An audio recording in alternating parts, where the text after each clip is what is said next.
Welcome to the Rim Break Rodeo. We hope this video helps. You begin by getting essentials ready.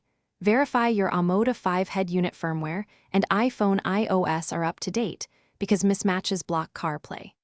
Once done, enable Bluetooth and Wi-Fi on your iPhone, turn the car ignition to ACC or on so the infotainment system is active.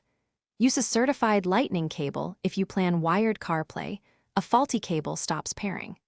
Make sure Do Not Disturb is off and the phone is unlocked. These small details speed the initial connection. You now perform the pairing steps.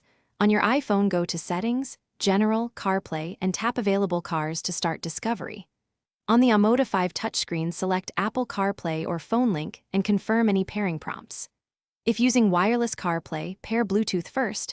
The car will then request a Wi-Fi CarPlay connection. Accept it on the phone. For wired CarPlay, plug the Lightning cable into the phone and the car's USB port. Allow permissions when the phone asks.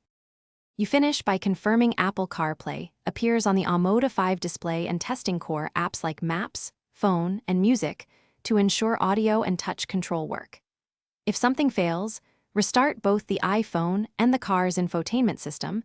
Simple reboots clear common glitches. Make sure CarPlay is not restricted in screen time settings.